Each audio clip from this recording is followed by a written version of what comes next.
Right, good afternoon from the car park of the National Schools Regatta. Welcome to another instalment of the Rowing Notebook, which is an informal, unscripted, unofficial reaction type video to the morning's racing. The reason that you join me from the car park is because I am heading towards the shade. Because if you are here today, you know it is hot, hot, hot. It is just coming up to 2 o'clock in the afternoon, and we're yet to start the A and B finals for the day, but we have had the conclusion of the day's time trials and A-B semi-finals. So I thought what would be good is to give a reaction to those events and maybe some predictions ahead of what is to come.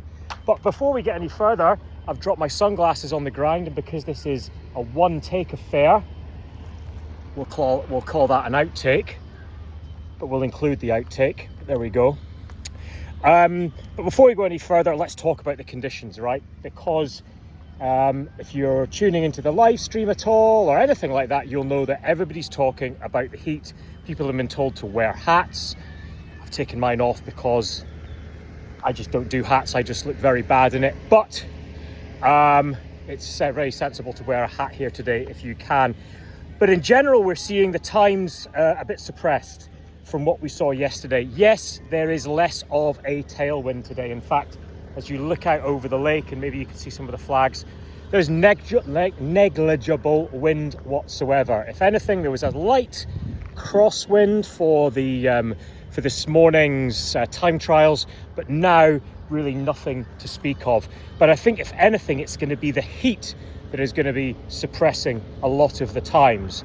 And something I suspect that will come into play between the time trials and the finals, and between the AB semis and the finals, is recovery strategy. Because take it from this old dog who once upon a time used to do some racing himself, the heat can really hit you. And yeah, this is a schools event, so we've got some young, fit, capable individuals, and I'm sure they'll bounce back from the heat.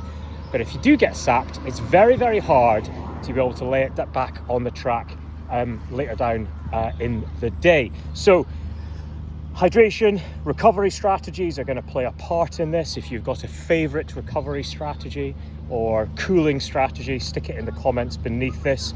I was a big fan of finding some water just to go and dunk in. So if you can find somewhere to do that safely, go and do so.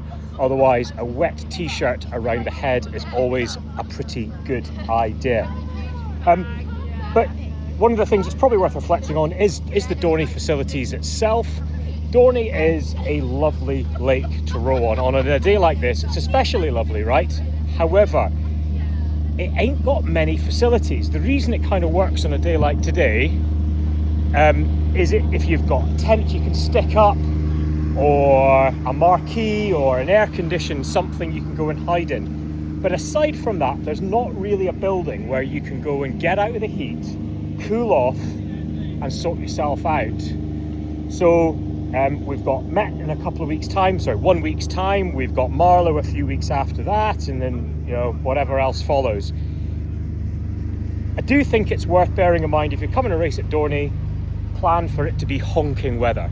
Whether it be hot, whether it be rainy or whatever, the fact is you've got to be pretty self-sufficient. And I'm heading for shade over here because even just walking around, it's getting ridiculously warm. Right, enough of that. Let's get on to some racing.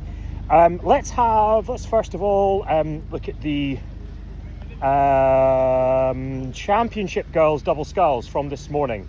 Well, I think it's going to be hard for anyone to come back on the Hartpury double of Radicunate, and I always mispronounce Danny's name, so I am very sorry for that, who went at the Coupe last year, and her crewmate James, who I believe rode for Wales at either the Home Internationals or did a beach sprint thing last year, but they stuck an impressive time in on that event, and we should see some really positive things to go on that. From them, the other championship doubles events today is with the boys, or open, sorry. And as suspected, it was a Windsor Boys or Hartpury affair. The other doubles around about 10 or 15 seconds back. But I think we're going to see a very interesting race between the Windsor Boys and Hartpury double. I suspect, if I was a betting man, it will be Fullman and Judd of Hartpury who will shade it. They have been rowing together for a good few years. They know each other very well. And I think that sort of general spirit which they have is likely to give them a little bit more gel as it were in the final. They're also, bloody aggressive young rowers, which is absolutely fantastic to see, and looking forward to seeing what those two doubles can lay out on the track today. Also a smattering of very interesting times coming out from the Junior 16 Boys and Girls quads. Some absolutely stonking racing is in store for this afternoon. Unfortunately, I've managed to just press delete on all of my GMTs from it and all of my notes, which is rather unfortunate. So you're going to have to forgive me. However, look forward to some stonking racing from those events this afternoon. Of note, I'm particularly interested in the Junior 16 Boys quads. There's a tree line over there. I'm going to head for it because it looks cool and shady. Is the Junior 16 Boys quads A final, where we have Leeds Rowing Club and Infinity Boat Club both made the A final. I am currently living up in Yorkshire.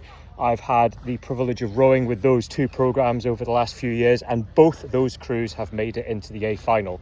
So I'm looking forward to seeing what both those boats are able to do against the more traditional crew sculling centres. The Leeds crew has got a couple of very interesting individuals on board, including some very tall and rangy rowers. They have a close link with the Performance Development Academy up there. And one of the athletes has recently set the fastest J16 time for 250 metres on the Performance Development Academy group ever. And so clearly that crew has got some horsepower inside of it. So whether they can turn it on during the A final, which they're into, remains to be seen. But all power to you, gentlemen. Go for it.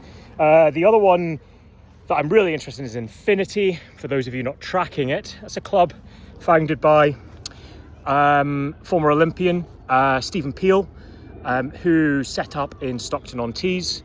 Kathy Rooney's up there as the head coach, and very much a kind of community rowing program, but with a real strong performance edge. So I love that idea. I love the fact that, you can come down, get stuck involved, do the health stuff as well, the well-being side of things, but also we've got a racing group. And the racing group's clearly going well because they're in the A final at the national schools. I mentioned recovery strategies, and I'm sure they talk of it themselves on social media that they're the ginger quad. So I'm sure that they won't mind me making the same slightly tongue-in-cheek comment, gentlemen. But get your recovery strategy right, because there are not any other all ginger quads in that final. So power to the redheads.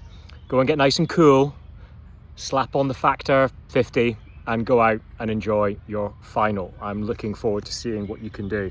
I've retreated to the tree line, so we're not going to see much rowing going on. It might look like a camping vlog rather than anything else from this point onwards.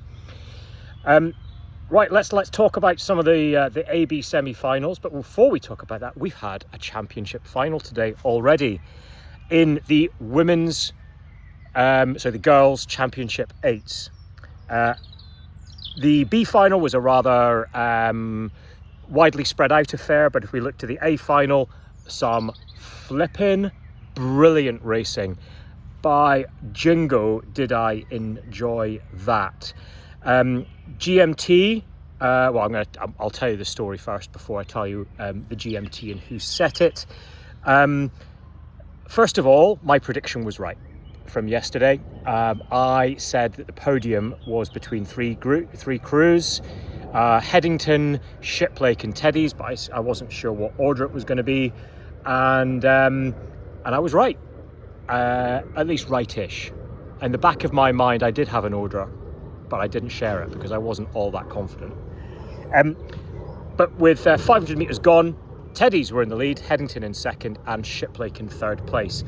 And then by 500 metres to go, Shiplake had rode through Headington. So, and more of that in a minute when we talk about the men. But Teddies went out with an incredibly physical first 1500 to really dominate the event. And that crew, which is rowing well, it's showing a good amount of cohesiveness, nice neat blade work, real sympathy in letting the boat run, but also a bucket load of aggression, particularly on the front end. And they looked physical yesterday. They deployed it exceptionally well today. So they were leading with 500 metres to go. Shiplake having rowed through Headington to enter the final 500 metres in second place. With Headington looking quite assured, it had to be said. Very neat, very tidy, but maybe less of the killer instinct that we often associate with that club. I was told last year that Coach Ryan Demain had the athletes barking at each other in the boat tent before going out. You know, who's going to be the big dog? Who's going to take the fight forward?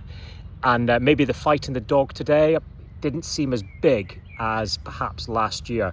But I tell you what, a flippin' neat crew, which makes the final 500 all the more interesting to talk about. So having gone out aggressively, Teddies did look a bit tired into that final 250 metres. I suspected the damage had been done. And as Shiplake started their charge, my feeling was Teddies have got this. But the fade from Teddies was there. The charge from Shiplake was there, and it was enough for Shiplake to charge for the line and cross the line a third of a length ahead of Teddies in second place, with Headington back in third. So, a very interesting event. Loved how it panned out. We've got Henley Women's Regatta in 3 weeks' time, I think, and then Henley Royal not long after that. So we've just been treated to some absolutely great racing from that group here at National Schools.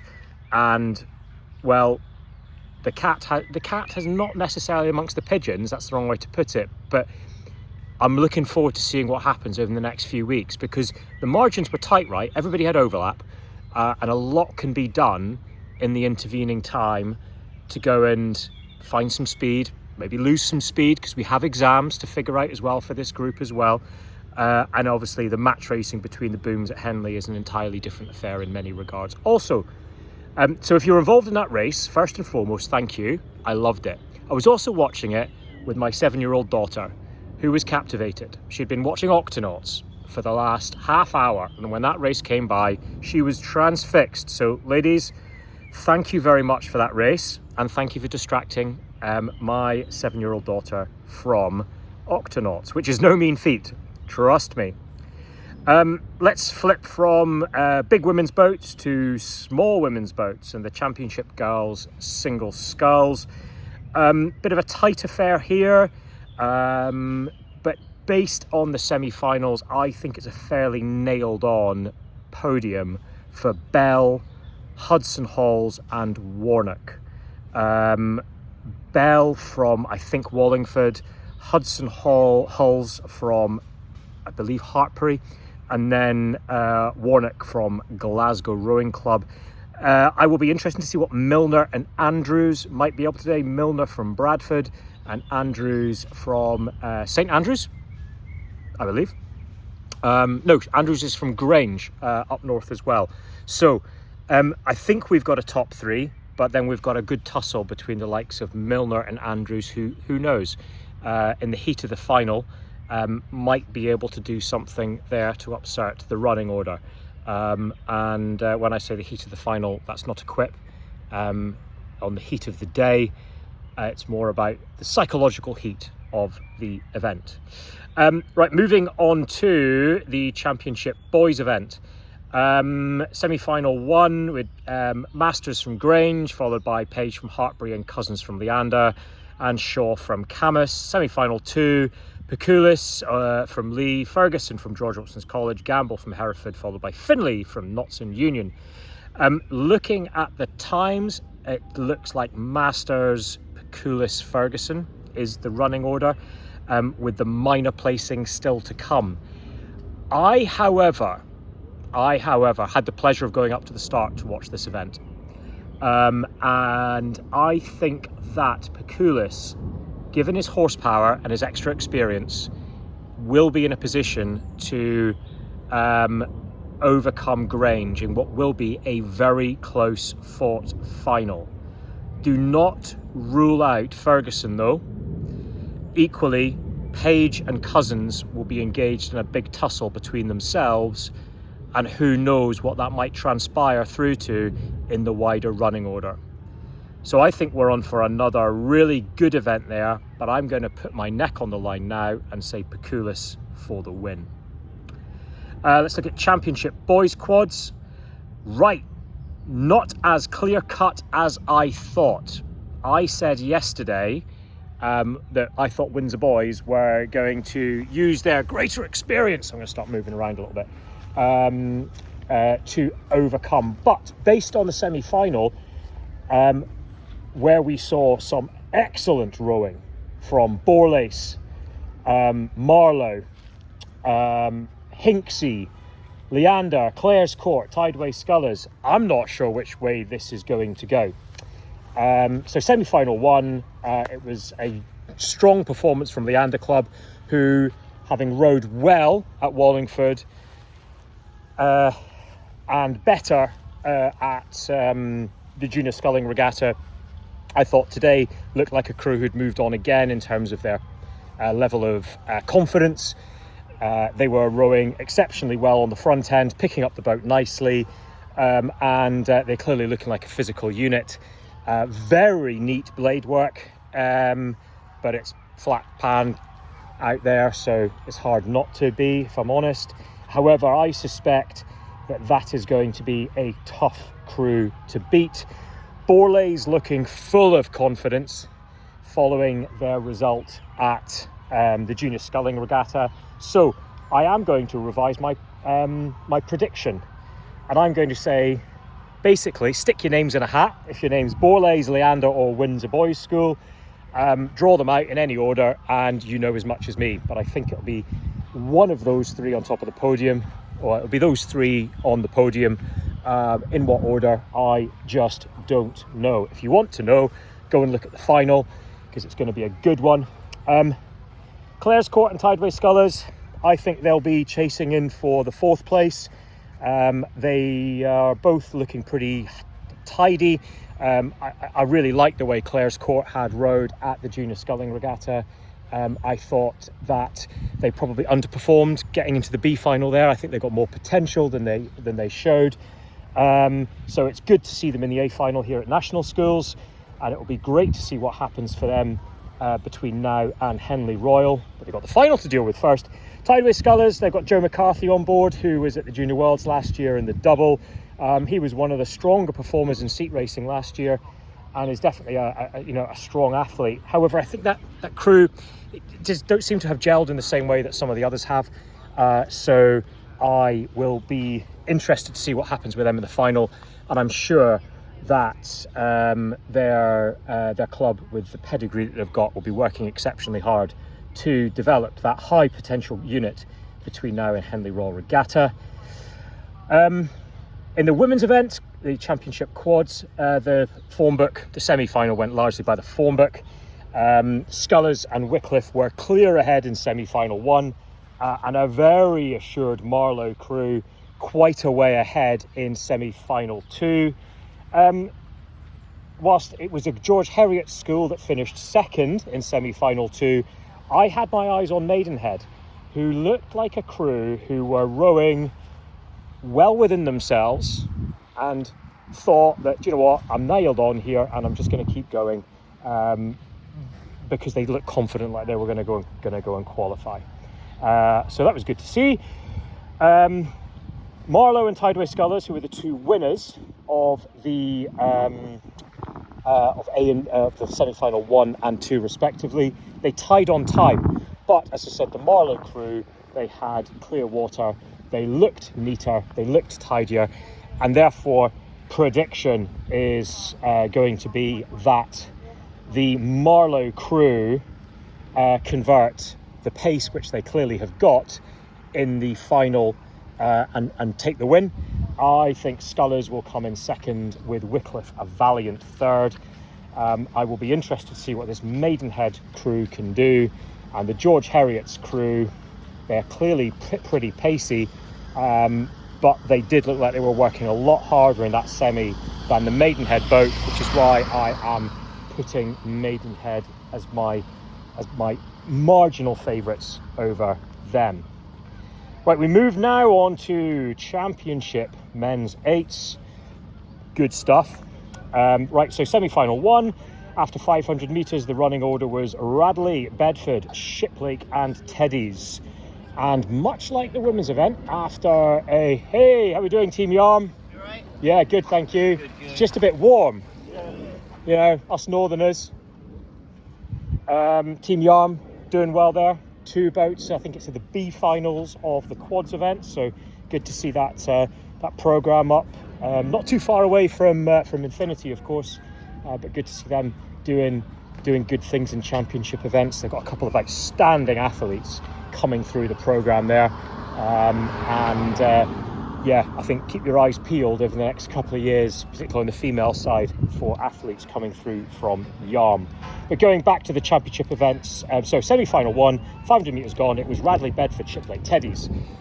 Much like the women's 8 event, when Shiplake went through a little bit down, it was the Shiplake men who again had a good middle 1,000 and challenged to come through into the final 500 in second place. Radley were around 3/4 of a length up as they came into the final 500 metres and did look very assured.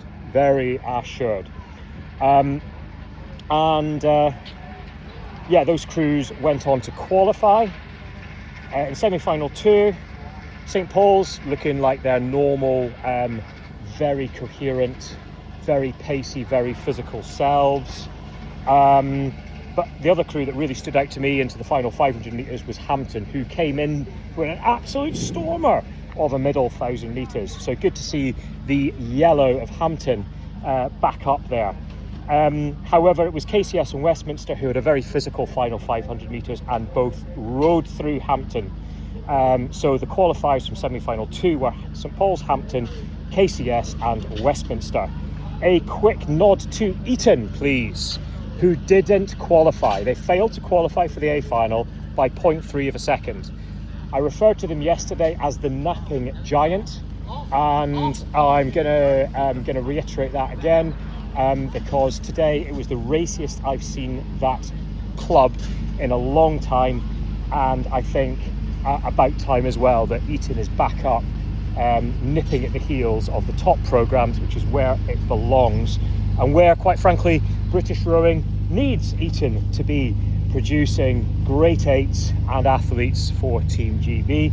So that will push the whole thing on. However, going into the final, I'm going to call positions 1 and 2. I'm going to go for Radley, followed by St Paul's, and then I'm going to say it's between Shiplake and Westminster. I'm torn between me. I'm going to sit on the fence. I'm going to say Shiplake or Westminster. I'm just not going to put my hat one way or the other. Right, so that is it, if you like, until the finals. I hope that this is a good little reaction thing. I hope if you are now in the stands awaiting those finals, this gives you something to mull over and get interested in between now and then. If you're an athlete and watching this, the chips are down. It's all still to play for. Stay cool, stay focused, enjoy yourself.